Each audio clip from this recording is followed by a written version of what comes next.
Hi నమస్తే, నేను మీ Ramya. Welcome back to Jasvi cooking recipes. ఈరోజు నేను మిరియాల రసం ఎలా ప్రిపేర్ చేయాలో చూపిస్తున్నానండి. చాలా బాగుంటుంది, అరగడానికి కూడా చాలా హెల్ప్ అవుతుంది.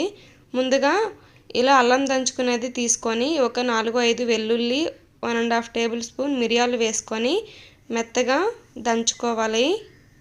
ఇలా దంచుకోవడం వల్ల చాలా టేస్టీగా ఉంటుందండి రసం. మిక్సీ వేసుకునే కంటే ఇలా దంచుకుంటే చాలా బాగుంటుంది.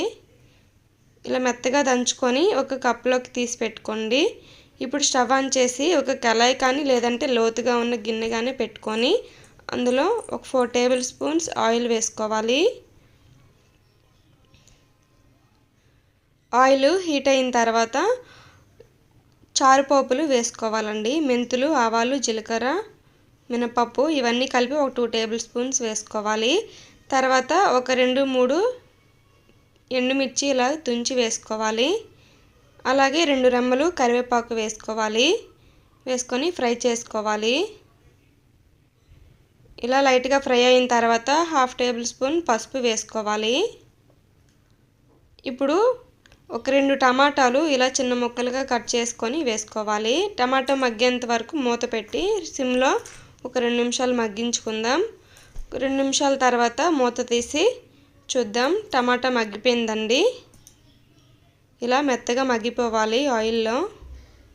మగ్గిపోయిన తర్వాత పెద్ద నిమ్మకాయ సైజ్ అంత చింతపండు నానబెట్టుకొని రసం తీసుకొని వేసుకోవాలి.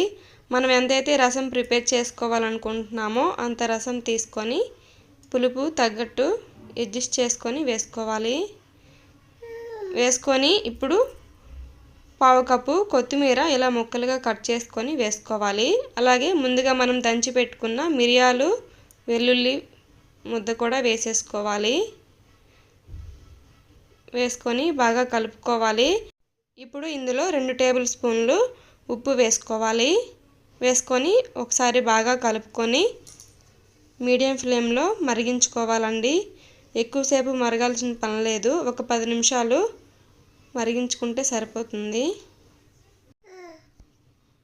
10 నిమిషాల తర్వాత స్టవ్ ఆఫ్ చేసుకోవడమే. వేడి అన్నంలో వేసుకొని తింటే చాలా బాగుంటుందండి. నాన్ వెజ్ కర్రీస్ ఉన్నప్పుడు మనకి కడుపులో ఇబ్బంది లేకుండా అరగడానికి చాలా హెల్ప్ అవుతుంది ఈ రసం. ఇప్పుడు వేరే బౌల్లోకి తీసుకుందాం. ఇంతేనండి, రెడీ అయిపోయింది మిరియాల రసం. ఈ రెసిపీ మీకు నచ్చినట్టయితే నా ఛానల్ని లైక్ చేసి, షేర్ చేసి, సబ్స్క్రైబ్ చేసుకోండి.